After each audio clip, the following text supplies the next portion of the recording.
दोस्तों नमस्कार प्रणाम।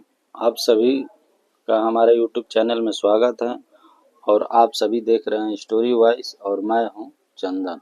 दोस्तों आज बात करेंगे कि आखिर धर्मेंद्र प्रधान जो हमारे भारत के शिक्षा मंत्री हैं और आखिर उनके अंदर ऐसी कौन सी खासियत है जिसको लेकर के आज इतनी बड़ी आंदोलन होने के बावजूद भी उनका इस्तीफा नहीं कराया जा रहा है।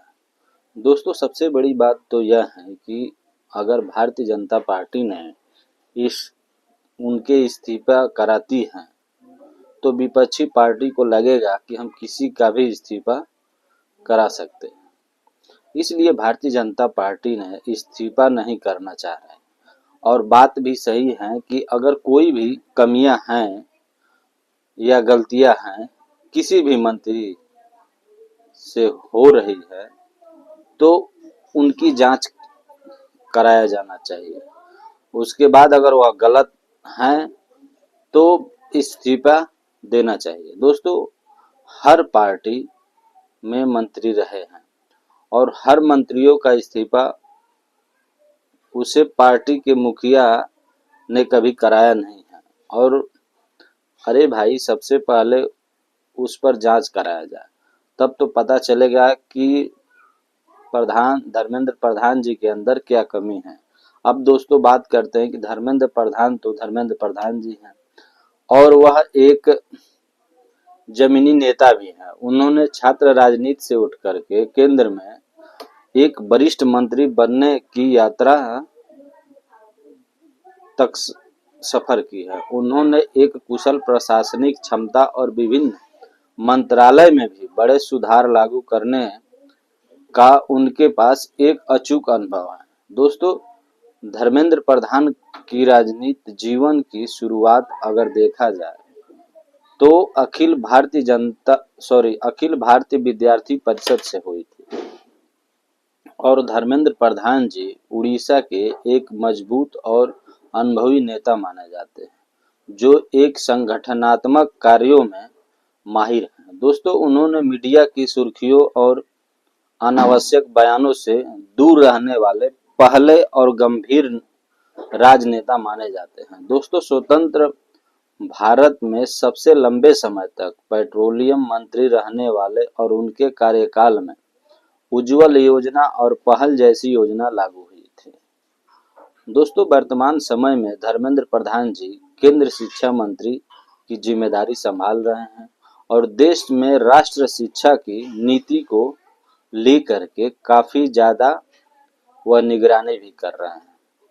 दोस्तों धर्मेंद्र प्रधान जी भारत की शिक्षा व्यवस्था में राष्ट्रीय शिक्षा नीति को पूरी तरह से लागू करवाना चाहते हैं क्योंकि उन्होंने भारतीय संस्कृति और मूल्यों से जुड़ा जितने भी पाठ्यक्रम बना है और शिक्षा को कौशल विकास व तकनीकी से पूरी तरह से जोड़ना चाहते हैं।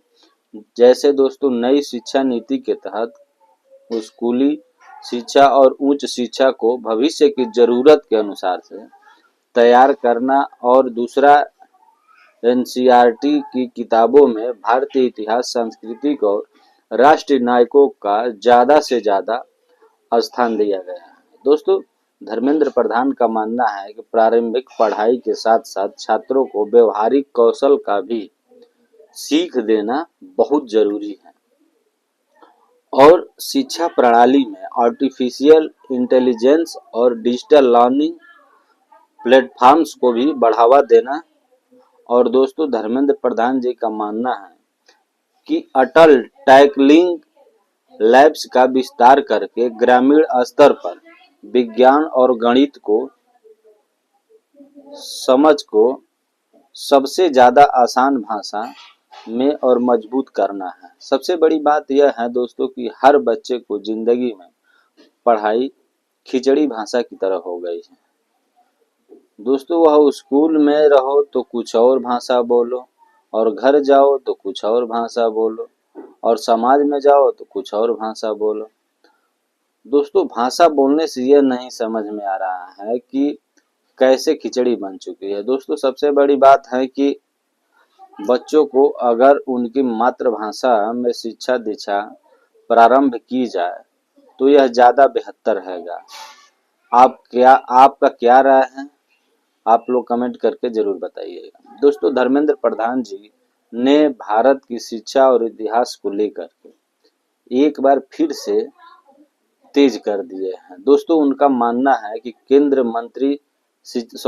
शिक्षा मंत्री के ही कार्यकाल में पाठ्यक्रम में कई बदलाव किए जाएंगे, जिसमें दोस्तों कुछ अध्याय को हटा भी दिया जाएगा और उसमें से कुछ नए विषयों को शामिल भी कर दिया जाएगा। दोस्तों, उनके समर्थकों का कहना है कि इससे हमारे भारतीय वीरों और संस्कृति को अधिक सम्मान मिलेगा, जबकि विपक्षी पार्टियां का मानना है कि इस इतिहास के साथ छेड़छाड़ हो रहा है और इसलिए दोस्तों इस मुद्दे पर राजनीतिक माहौल पूरा गर्म हुआ है और अलग अलग विचार सामने आ रहे हैं। दोस्तों, धर्मेंद्र प्रधान ने सारे राज्यों में से कहा है कि नए राष्ट्रीय शिक्षा नीति के तहत एक नया नेशनल कैरिकुलम फ्रेमवर्क यानी कि एनसीएफ तैयार किया गया है और इसके तहत एनसीईआरटी यानी कि 9वीं कक्षा तक नई पाठ्यक्रम पुस्तक भी तैयार हो चुका है और इसमें 10वीं और 11वीं की नई पाठ्य पुस्तिका भी अगले सत्र में आ जाएंगी और 12वीं कक्षा की नई पाठ्य पुस्तक यानी कि उसके बाद के जितने भी सत्र हैं, सारे सत्र को भी 28-29 में पाठ्यपुस्तक आ जाएंगे। दोस्तों, ऐसे में धर्मेंद्र प्रधान ने किसी भी राज्य पर इस बात का दबाव नहीं डाले हैं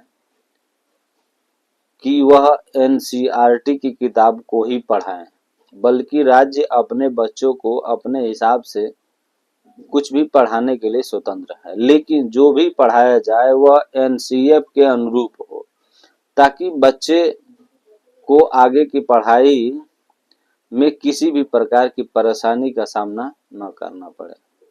दोस्तों, हमारा मानना है कि जब हमारे भारत का मातृभाषा हिंदी है तो फिर हमें हिंदी को ज़्यादा तवज्जो क्यों नहीं देते हैं। दोस्तों, हमारे भारत को छोड़ करके किसी भी अन्य देश में चले जाइए तो वहाँ पर आपको उनकी ही मातृभाषा में पढ़ाई देखने को आप सभी को मिलेगी। दोस्तों, इससे यह फायदा होता है कि जब आप जो भाषा घर पे बोल रहे हैं या बोलने सीखे हैं या जो समाज में कर रहे हैं उससे मिलता जुलता अगर पढ़ाई होती है तो हर छात्र जल्दी से जल्दी सीख जाता है और उसके अंदर सीखने की एक अलग ही ललक उत्पन्न होती है। दोस्तों, जब हर देश अपने मातृभाषा में पढ़ाता है तो हमारे भारत में हर क्षेत्र में अलग अलग तरीके से पढ़ाई क्यों होते हैं।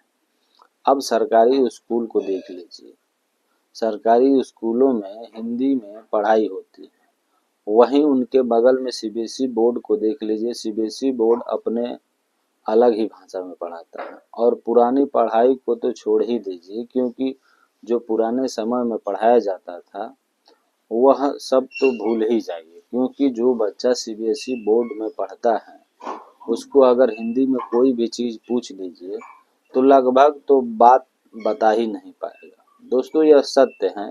आप किसी भी छात्र या अपने बगल वाले सीबीएसई बोर्ड वाले छात्र से मैथ को या किसी भी हिंदी का प्रश्न पूछ सकते हैं और देख भी सकते हैं आप कि कितना कन्फ्यूजन हो रहा है आज की जनरेशन के साथ। दोस्तों, सीबीएसई बोर्ड में एक अलग ही तरीके से पढ़ाया जाता है और आप लोगों का क्या राय है। दोस्तों, हम किसी की पढ़ाई का विरोध नहीं कर रहे हैं, बल्कि जो पढ़ाया जा रहा है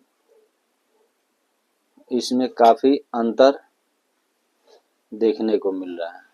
दोस्तों, पढ़ाई तो ठीक है, सरकारी व्यवस्था या सरकारी स्कूल जितने भी हैं, अगर सरकार उसमें पढ़ाई अच्छे तरीके से कर दे या सिस्टम बना दे तो जो यह प्राइवेट स्कूल वालों का लूट सेंटर जो बना है, जिसमें मनमानी पैसे बच्चों से वसूलते हैं, वो भी बंद हो जाएगा और इस मनमानी की व्यवस्था पर सरकार को कड़ी निगरानी भी रखना चाहिए।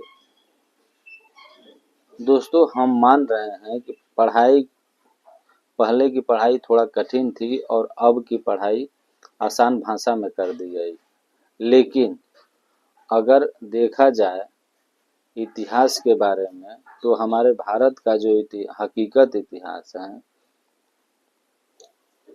उस इतिहास के बारे में हमारे भारत में जैसे महाराणा प्रताप हुए, उनका इतिहास हुआ, या राजा सुहेलदेव हुए, ऐसे बहुत सारे हमारे भारत के वीर योद्धा थे जिन्होंने अपने देश के लिए अपनी जान गंवा दी है। इन सभी का इतिहास, हकीकत इतिहास को अपने भारत के छात्रों को पढ़ाना चाहिए, क्योंकि जब हकीकत इतिहास हमारे बच्चे पढ़ेंगे तभी वह अपने इतिहास को गर्व से कहेंगे और सीखेंगे भी। आप लोग कमेंट करके ज़रूर बताइएगा, क्योंकि आप लोगों का सपोर्ट ही हम सब कुछ सीखने की कोशिश करते हैं।